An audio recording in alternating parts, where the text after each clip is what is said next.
All right, just one of the storylines here to help us break down the Redskins. Going to be in the booth tonight. The Redskins, like a few other teams, kick off their preseason slate. And that is the great Joe Theismann. They're taking, I believe, it's the Falcons tonight. Joe's with us here on Tiki Tierney. Joe, how you been, bud? What's happening? I'm good, guys. Good morning. How are you? Just sitting here Awesome. watching some Olympic golf. Nice. You know, we're trying to watch it as well, but we're trying also to find out what the hell, like the scoreboard, it's not very friendly on the, who's winning, Joe? Are we even doing well? I think we just don't know the names. That's why. true. I just give you countries. It looks like Britain is winning right now, or England's winning right now. Now we got to change that. Justin Rose is just on the tee. I mean, it's interesting to have it back. It's funny to watch Sergio without a hat. Yeah, we were talking about the same thing about an hour ago. I didn't know who it was until I saw the swing, and I went, "Oh, that's Sergio." That's funny, Joe. That is funny, Joe. We said the exact same thing Word an hour for and a half word. ago. Word for word, man. Yeah, Well, and how about Bubba? Bubba's got some green glasses above his visor, and it's Having fun. It's actually really. I didn't know what it was going to look like, but I'm excited for these guys to be playing for a gold medal. we're into it as well. We're big golf fans here. We got you. We have it on here in our studio, watching it during break. So let's get to the Redskins here, Joe. Obviously, it starts tonight. We know some of the storylines coming in, the quarterback, the newly minted cornerback.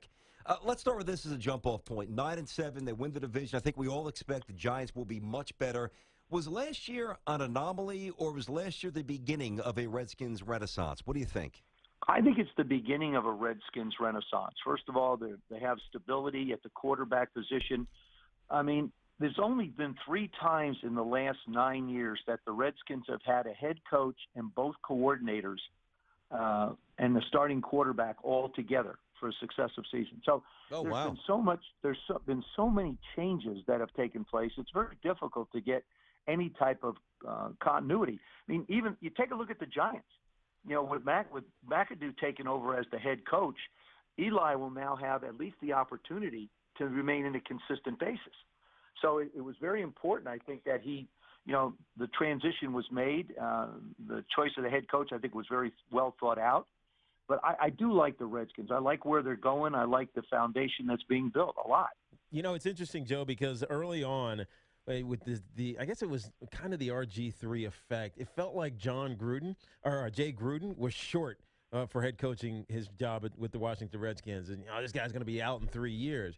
He turned it around, and he really did it because of his belief in Kirk Cousins. As they worked together, again, as you mentioned, for the second year in a row with him as the starter, what's the limit for Kirk? Because he was phenomenal last year with almost 70% completion percentage and a 29-11 touchdown-interception ratio. Well, it's funny. I had breakfast with him this morning downstairs, and we were talking a little bit. And I mean, when you look at his body of work last year, the last 9 games, he was the best quarterback in football, and I'll put him up against anybody. They will show that stat tonight against Aaron Rodgers, Tom Brady. You name the best in the game. Kurt had better stats going forward.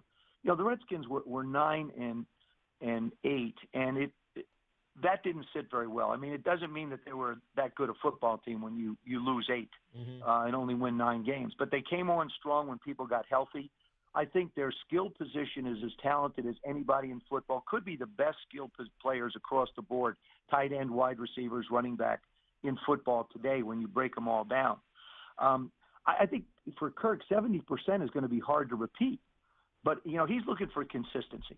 And you have to understand something. He didn't really have the job or know he was going to be the starting quarterback until 2 weeks or a week before the season started. So Sean McVay really didn't know what he had. Now there's been an entire offseason, all the OTAs, mini camps, training camps, where the coordinator now understands his quarterback better. And I think you'll see that manifest itself through the season. We're talking to Joe Theismann here on Tiki and Tierney, CBS Sports Radio. Joe, obviously, and you know this, and of course, Tiki, you guys lived it. Most of the games are won in the trenches, but it's not as sexy in the era of fantasy. And people want to know about wide receivers and guys who get in the end zone and sack masters, all that stuff. Josh Dotson's a kid we saw quite a bit on Saturdays at TCU, and if I'm not mistaken, he's still banged up. And Chris Cooley basically questioned his commitment to the sport recently. That seems to be a little bit of a fire. What's happening there, Joe?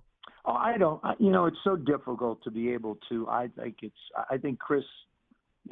I don't agree with his assessment. Let me put it that way.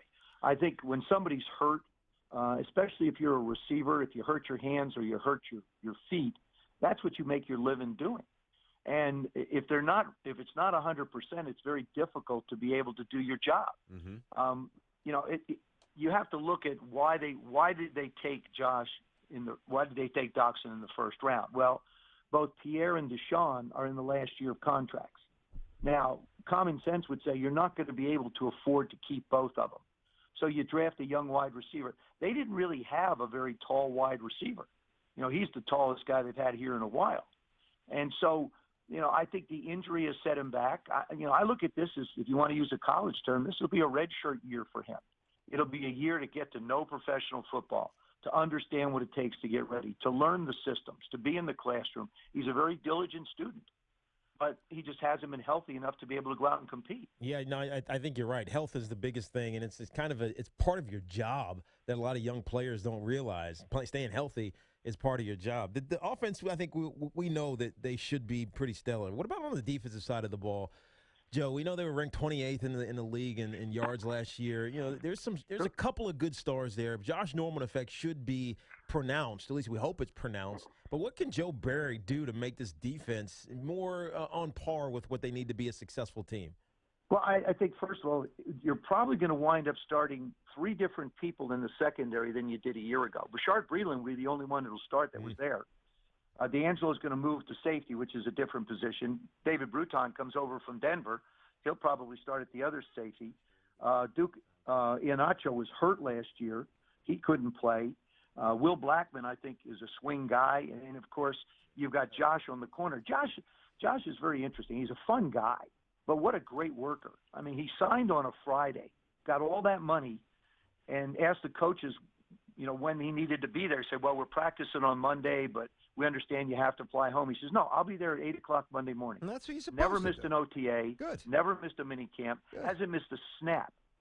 And it's great to watch he and Deshaun go at it. You talk about 2 consummate professionals, and if one gets the better of the other guy's pissed. I mean, I think his personality is contagious, and his work ethic certainly is something as well. And Ryan Kerrigan, losing Junior Gillette hurts. Mm-hmm. Junior tore his other Achilles, but Chris Baker had 6 sacks last year as a down lineman, and Kedrick Goldson's still back, and the line Perry Riley looks really good. He had 19 guys on IR last year. So this is a football team defensively where they're going to get some people back. I think that'll fill in the holes that they need. But the biggest part of change will be in the secondary, and I think it'll always be for better. Joe, I want to ask you real quick before we let you go here. He's obviously in a new city with a new coach and a new lease on life as a pro. What do you expect from RG3 this season? Well, Roberts had a chance to spend a lot of time working on something he didn't get an opportunity to because of injury, and that's working out of a pocket. I think Hugh Jackson's a great coach. It's a great choice by Cleveland. They still don't have the supporting cast, I think, that they need around him, which they're going to build to, which is the Redskins went through. But hopefully Robert can stay healthy. If he can stay healthy, he can learn to play the position out of the pocket, which he has to do. But I hope he has a good year. I'm thinking that this will be a year that he reestablishes himself, and everybody will start talking about Robert Griffin III, the football player, as opposed to Guy as a former Heisman Trophy winner. Hoping or expecting? I think it's hope right now. The expectations will come when you prove it. There it is. Joe Theismann. Have fun on the game tonight, Joe. I know we'll be chatting during the season. Thanks, bud. Thanks, guys. Always catching up. Bye-bye. Be good, Joe. Here he is, Joe Theismann.